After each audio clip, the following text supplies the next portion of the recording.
ఎక్కువ శాతం మన చిన్నప్పుడు మన స్కూల్లో మనం నేర్పించేది మాతృదేవోభవ, పితృదేవోభవ, ఆచార్య దేవోభవ. అంటే మొదటిగా తల్లిదండ్రులకి ఎక్కువ స్థానాన్ని మనం చిన్నప్పటి నుంచి మన సమాజం, మన భారతదేశం, మన హైందవ సమాజం ఇలాంటివి నేర్పించింది. కానీ తల్లిదండ్రులుగా చాలామంది పిల్లలు పెంచే విషయంలో ఫెయిల్యూర్ అయిపోతున్నారు. పిల్లవాళ్ళు కనుక ఒకవేళ సక్సెస్ అయితే నా కొడుకు, నా కూతురు అని చాలా ప్రౌడ్గా మాట్లాడతారు. ఇన్ కేస్ కనుక పిల్లలు కనుక ఫెయిల్యూర్ అయితే అర్రే ఎందుకు ఇట్లా జరిగింది, మా పిల్లవాడు అలాంటివాడు కాదు, మా పిల్ల అలాంటిది కాదు, ఏదో స్నేహాల వల్ల ఇలా పాడైపోతున్నారని చెప్పని వాళ్ళంతటి వాళ్ళే మాట్లాడతారు. అసలుకి మన పిల్లల్ని ఎలా పెంచాలి, ఏ రకంగా క్రైమ్కి, స్నేహాలకి, చెడు స్నేహాలకి దూరంగా వాళ్ళు ఉన్నతమంగా ఎలా ఎదగాలి అనే విషయం గురించి మన మధ్యలో బ్రదర్ షఫీ గారు ఉన్నారు. సో ఆయన అడిగి తెలుసుకుందాం.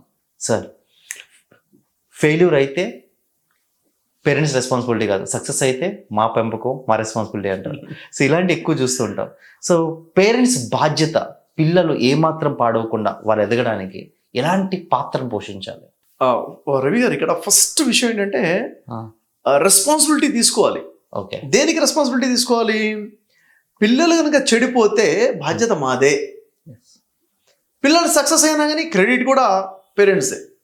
పిల్లల సక్సెస్ అయినా ఫెయిల్యూర్ అయినా దానికోసం వాళ్ళు కష్టపడ్డారు, వాళ్ళ ఇన్వాల్వ్మెంట్ ఉంది.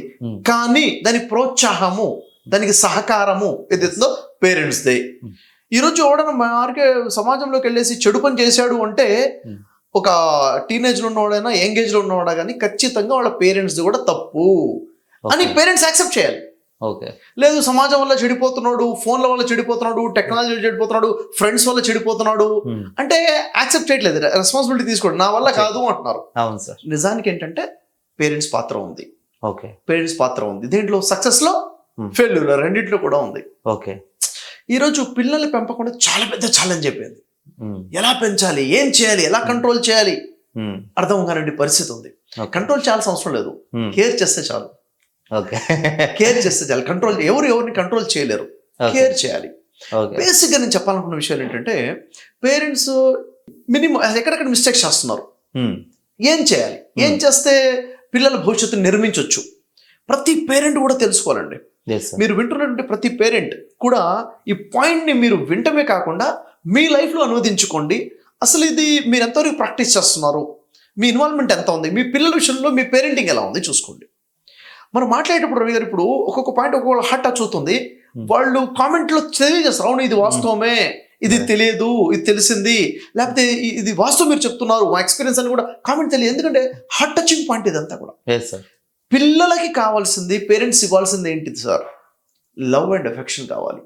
ఓకే, మీరు చాలా మంది పేరెంట్స్ అనుకుంటారంటే మేము పిల్లలకి మంచి స్కూల్లో జాయిన్ చేయించాము, ఫీజులు కడుతున్నాము, బట్టలు కొనిపించేసాము, పుస్తకాలు కొనిపించేసాము, వండి పెడుతున్నాం కదా, తండ్రి తల్లి బాధ్యత అయింది కదా అంటారు. లేదు, లవ్ అండ్ ఎఫెక్షన్ కావాలి, అది ఆ క్లోజ్నెస్ కావాలి, మెయింటైన్ చేయగలగాలి. ఎప్పుడైతే పేరెంట్స్ నుంచి లవ్ అండ్ ఎఫెక్షన్ దొరకదో, ప్రేమ ఆప్యాయత దొరకవు, ఖచ్చితంగా పిల్లవాడు ఆ అమ్మాయి కానీ అబ్బాయి కానీ బయట ప్రేమ అండ్ ఎఫెక్షన్స్ వెతుక్కుంటారు, బయట వెతుక్కుంటారు. అది కావాలి, మనిషికి కావాలి కదా, నన్ను ప్రేమగా పలకరించేవాళ్ళు కావాలి. అది ఇంట్లో మిస్ అయింది అనుకోండి, ఖచ్చితంగా మనిషి ఎక్కడో దగ్గర వెతుక్కుంటారు. ఒకటి. రెండో విషయం ఏంటంటే పిల్లల విషయంలో పిల్లలు ఉన్న తర్వాత సహజంగా తప్పు చేస్తారండి. ఏంటి ఇప్పుడు మనం చేయలేదా? పేరెంట్స్ అడుగుతున్నాను, మిమ్మల్ని అడుగుతున్నాను, మీరు చిన్నప్పుడు తప్పు చేయలేదా? మీ పిల్లలు అవే తప్పు చేస్తారు, ఏ తప్పులైతే మీరు చిన్నప్పుడు చేశారు. కాబట్టి వాళ్ళు తప్పు చేసే పెద్ద తప్పు అయిపోయింది అన్నట్టుగా మీ చిన్నతనం మీరు మర్చిపోతున్నారు. అలా కాకుండా వాళ్ళు తప్పు చేసినప్పుడు తప్పు చేయడం సహజం, పేరెంట్స్ ఉందే సరి చేయడం కోసము. అవునా కదా? పేరెంట్స్ ఉందే సరి చేయడం కోసము. కాబట్టి ఆ పిల్లలు ఏదైనా తప్పు చేస్తే చూసి వెంటనే రియాక్ట్ అవ్వకుండా రెస్పాండ్ అయ్యి దాన్ని యాక్సెప్ట్ చేసి అప్పుడు వాళ్ళని ఏదైనా తప్పు చేసి దాన్ని అక్కడ రక్షించి సేవ్ చేసి ఆ తర్వాత వాళ్ళని కరెక్షన్ చేయగలగాలి, వాళ్ళకి విషయం అర్థమయ్యేటట్టు చెప్పగలగాలి. ఎప్పుడైతే మా పేరెంట్స్ నువ్వు ఒకేసారి రియాక్షన్కి వచ్చేసి కొట్టేస్తారు, తిట్టేస్తారు, ఇది చేస్తారు అన్న భయం వాళ్ళు ఉండకూడదు. ఓకే, నా పేరెంట్స్ నన్ను అర్థం చేసుకుంటారు అన్న ఫీలింగ్ పిల్లల్లో రావాలి. అప్పుడే పిల్లలు మన ముందు ఓపెన్ అవుతారు కూడా, పిల్లలు ఓపెన్ అవుతారు. ఇక్కడ పేరెంట్స్ ఇంకొక విషయం ఏంటంటే పిల్లలు ఎలా ఉండాలి అని అనుకుంటున్నారు అలా పేరెంట్స్ ఉండట్లేదు. వీళ్ళలో మోరల్స్ ఉండవు, వీళ్ళలో హ్యుమానిటీ ఉండదు, వీళ్ళలో కేరింగ్ ఉండదు. కానీ పిల్లలు మాత్రం అలా ఉండాలి, మోరల్గా ఉండాలి, నిజాయితీగా ఉండాలి, మంచిగా కష్టపడి చదువుకోవాలి, లేజినెస్ ఉండకూడదు. కానీ వీళ్ళలో కూడా మళ్ళీ ఇవన్నీ కనిపిస్తుంటాయి.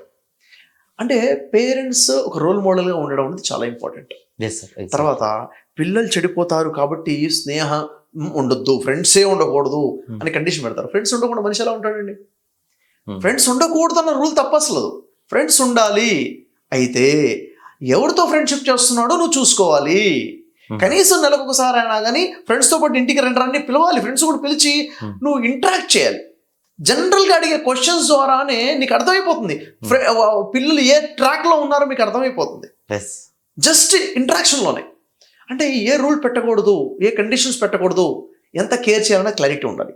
ఇంకోటి ఏంటంటే ఈరోజు స్కూల్కి వెళ్ళే వాళ్ళైనా కాలేజ్కి వెళ్ళారైనా మేము కాలేజ్లో అడ్మిషన్ ఇప్పించామా, వదిలేసామా, స్కూల్కి పంపించేస్తున్నామా, ఫీజు కడుతున్నామా అని కాకుండా పేరెంట్ టీచర్ మీటింగ్స్ ఉంటాయి కదా. పేరెంట్ టీచర్ మీటింగ్ ఉన్నప్పుడు ఎంతమంది పేరెంట్ టీచర్ మీటింగ్ వెళ్ళకుండా వదిలేసేవాళ్ళు ఉన్నారు? ఉండొచ్చు, అమ్మ బిజీగా ఉండొచ్చు, నాన్న వెళ్ళాలి, నాన్న బిజీగా ఉండొచ్చు, అమ్మ వెళ్ళాలి. ఎవరు వెళ్ళకుండా అలా ఇగ్నోర్ చేసి వదిలేస్తే అసలు స్కూల్లో ఏం జరుగుతుంది? మీ వాడు ఫ్రంట్ బెంచ్లో ఉన్నాడా, మధ్యలో ఉన్నాడా, వెనకున్నాడా, కొడుతున్నాడా, తిడుతున్నాడా, గొడవ చేస్తున్నాడా, టీచర్స్ని టీచ్ చేస్తున్నాడా, బిహేవియర్ ఎలా ఉంది నీకు ఎలా తెలుస్తుంది? అవునా లేదా? అక్కడికి వెళ్ళిన తర్వాత పేరెంట్ టీచర్ మీటింగ్ ఇగ్నోర్ చేయకుండా అక్కడికి వెళ్ళి మార్క్స్ ఎన్ని వచ్చాయో కనుక్కోకపోయినా పర్లేదు, కానీ పిల్లవాడు ఎలా బిహేవ్ చేస్తున్నాడు తెలుసుకోవాలి. టీచర్తో, క్లాస్ టీచర్తో, సబ్జెక్ట్ టీచర్తో 2 minutes మాట్లాడాలి. ఎలా ఉన్నాడు, బిహేవియర్ ఎలా ఉంది, లోగా ఉంటున్నాడు, మాట్లాడలేదు, ఒక్కడైపోయి ఉంటున్నాడు అంటే ఏదో దీర్ఘమైన ఆలోచనలో ఉన్నాడు అనే పెయిన్ ఉందనే కదా. ఏదో పెయిన్ లో ఉంటేనే కదా. ఈ మధ్యన ఎవరితో మాట్లాడలేదండి, మీకు హింట్ దొరికింది. ఎక్కడో డివైట్ అవుతున్నాడు, ఎక్కడో పెయిన్ లో ఉన్నాడు. చాలా ఈ మధ్యన మీ వాడికి బాగా కోపం వచ్చేస్తుంది, అందరితో గొడవ పడుతున్నాడు అంటే ఎక్కడ ఏదో ప్రాబ్లం ఉంది, అంటే ఇక్కడ బిహేవియర్ చేంజ్ చేస్తుంది అంటే ఏదో పెయిన్లో ఉన్నాడు, అర్థమవుతుంది కదా. అంటే ఫ్రెండ్స్ని కలవాలి, ఫ్రెండ్స్ని నెలకోసారి ఇంటరాక్ట్ చేయాలి. ఇంటరాక్షన్ అంటే ఏదో ఇంట్రాగేషన్ చేస్తున్నట్టు ఉండకూడదు. మళ్ళీ మా నాన్న ఇంట్రాగేషన్ చేస్తున్నారు అలా కాదు. అసలు ఫ్రెండ్లీ టాక్లోనే విషయం అర్థమైపోతుంది. స్కూల్స్కి వెళ్ళాలి, ఆ వాతావరణం చూడాలి. ఆ తర్వాత పిల్లలతో ఎక్కడ టైం స్పెండ్ చేస్తామో ఖచ్చితంగా పిల్లలతో ఆడుకునే ప్రయత్నం చేయాలి. ఎంత ఫ్రెండ్లీగా ఉండాలని ఉండలేరు, ఆటలోనే ఫ్రెండ్షిప్ వస్తుంది. అది ఇండోర్ గేమ్స్ కానివ్వండి, బయటికి వెళ్ళి ఆడుకునే ఆటలు కానివ్వండి. ఇవి ఎప్పుడైతే కొన్ని జాగ్రత్తలు తీసుకుంటామో రవి గారు, ఖచ్చితంగా ర్యాపో బిల్డ్ అవుతుంది, క్లోజ్నెస్ పెరుగుతుంది. వాళ్ళు చెప్పకపోయినా మనం పసిగట్టొచ్చాం అన్న ప్రాబ్లం ఉంటే. ఓకే కదా. ఆ తర్వాత ఈరోజు టెక్నాలజీ అనేది వెరీ కామన్ అయిపోయింది. ఫోన్లకు ఎవరికి దూరంగా ఉంచే పరిస్థితులు లేదు. కానీ ఫోన్ ఉన్నప్పుడు ఫోన్లో ఏం జరుగుతుందో నువ్వు చూడగలగాలి, ఎవరికి కాల్స్ వెళ్తున్నాయో నువ్వు చూడగలాలి, అప్పుడప్పుడు అబ్జర్వ్ చేయగలగాలి. ఏ ఏజ్ లో ఉన్న పిల్లవాడికి ఎంత ఫ్రీడమ్ ఇవ్వాలో అంతే ఫ్రీడమ్ ఇవ్వగలగాలి. ఎప్పుడైతే ఫ్రెండ్స్ విషయంలో, చదువుల విషయంలో, బిహేవియర్ విషయంలో అన్ని చూసుకుంటూ వెళ్తామో అప్పుడు సడన్ గా మీ కొడుకో మీ కూతురు పెద్ద క్రైమ్ చేసి పట్టుబడే సిచ్యువేషన్, షాకింగ్ న్యూస్ ఉండవు. ఇంకా అంత దూరం వెళ్లకుండానే నువ్వు కరెక్షన్ చేసుకుంటావు. పిల్లవాడు ఏదైనా తప్పు చేస్తే ఏం చేయాలి? తప్పు ఎవడన్నా చేస్తాడు కదండి. కూర్చోబెట్టి ప్రేమగా చెప్పాలి, కరెక్షన్ చేసేందుకు ఒక పని చేయాలి.